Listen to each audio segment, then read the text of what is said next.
The SS was initially a group of officials tasked with bodyguarding Adolf Hitler, but the SS soon grew to become one of the most deadly and notorious military units in the history of Germany.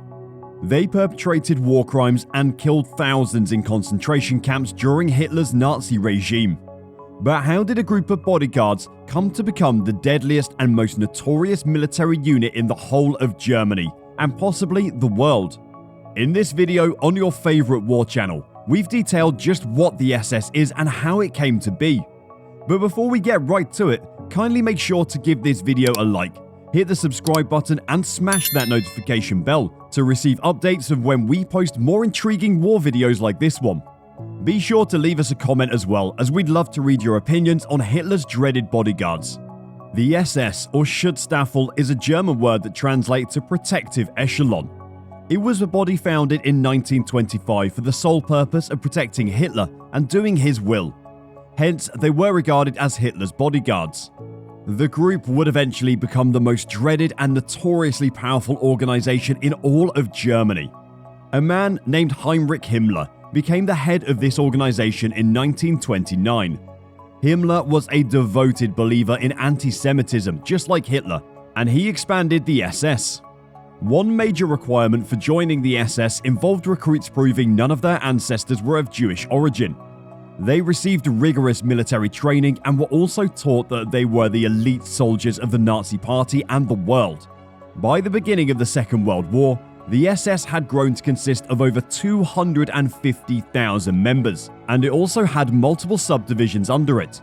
The activities of the SS ranged from gathering intelligence and running intelligence operations to managing Nazi concentration camps. The SS was considered a criminal organization by the Nuremberg Tribunal for its direct involvement and propagation of war crimes. The origin of the SS can be traced back to 1921, when Adolf Hitler became the party leader of the National Socialist German Workers' Party, or Nazis. The group believed in extreme German nationalism and anti-Semitism, and was not satisfied with the terms and conditions of the Treaty of Versailles, which was the peace settlement agreement that ended the First World War. Hitler, a dignified member of the group, pointed out that the Jews were the problems Germany had and had to be purged. He adopted the idea of the German master race called the Aryan race, and strongly believed that the Aryan race was the superior race in the world. By 1921, Hitler had already created his private security called the Sturmabteilung, which was widely known as SA, or the Stormtroopers at the time. The SA would accompany Hitler to every event he attended.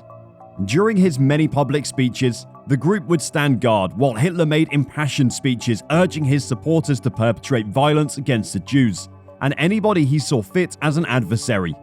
Hitler then went on to set up the Schutzstaffel, or SS. The SS was an entity on its own. Although separate from the SA, it still had close ties and links to the SA. The SS initially consisted of 8 officials who were burdened with the responsibility of personally guarding Adolf Hitler and other top Nazi members. A resolute and loyal Nazi loyalist, Julius Schreck, was appointed the first commander of the SS. Schreck frequently wore a fake mustache like that of Hitler.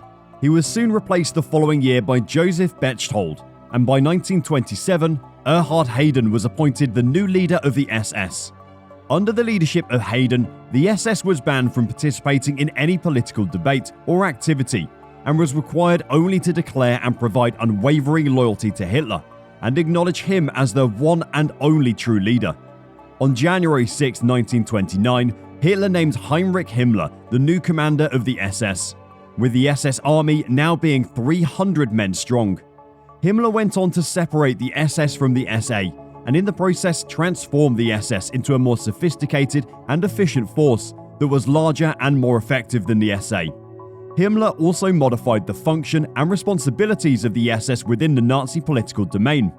Under the supervision and guidance of Himmler, the SS transformed itself from being Hitler's bodyguard to a first-rate paramilitary unit. The members of the SS were taught to strictly adhere to the rules and value allegiance and obligation to the Nazi ideology. They were also expected to disregard their concern or perspectives and execute their duties and objectives diligently as a unit. It is important to know that the SS motto was "Loyalty is my honor." By 1932, the SS had increased tremendously in size, and SS soldiers now numbered over 50,000. An all-black uniform was likewise introduced to the organization. No sooner had Hitler become Germany's Chancellor on January 30th, 1933, than the SS commander Himmler announced the opening of the first Nazi concentration camp in a small town called Dachau. This camp was initially used to accommodate political criminals who were deemed to be against Nazi beliefs and ideologies. Himmler showed great loyalty to Hitler and the Nazi cause and was further made the head of Germany's secret state police, the Gestapo, in April 1934. The secret state police had the sole objective of fishing out and arresting anyone who posed a threat to the Nazi ideology or belief system. Some people found guilty by the Gestapo of conspiring against the Führer were either dispatched to the concentration camp at Dachau or executed without trial. The SS was further divided into two subdivisions of the SSVT, which consisted of SS officials who were constantly, and the Death's Head unit, which was made up of SS officials who ran Hitler's concentration camps. The unit was notoriously named Death's Head as the caps worn by its members had the insignia of a skull in it. By 1939, when the Second World War began, SS soldiers already numbered over 250,000 members. Himmler also established another unit within the SS known as the Waffen-SS, which was essentially an expanded version of the SSVT. The Waffen-SS consisted of combat troops who were responsible for supplying guards to Nazi concentration camps, and were also involved in mass shootings and anti-partisan warfare. This new unit grew to over 150,000 men within 6 months of its creation, and members consisted of German citizens as well as ethnic Germans who hailed from countries Nazi Germany had already annexed. According to reports, by June 1944, over 800,000 Nazis and Nazi empathizers had joined the SS and its subdivisions. When the defeat of the Third Reich seemed increasingly certain in 1945, Himmler became the chief organizer of the Volkssturm, or People's Storm Troopers, which was a unit that consisted of teenage boys and elderly men, whose objective was to be the last line of resistance against the Allied forces. Himmler was eventually captured by the Allied forces, but he committed suicide by ingesting a cyanide capsule on May 23, 1945. A number of other top officials of the SS were executed by verdict of the tribunal. The SS would eventually be declared a criminal organization by the Nuremberg military tribunals due to the enormous scale of the heinous crimes it orchestrated against Jews during the Second World War.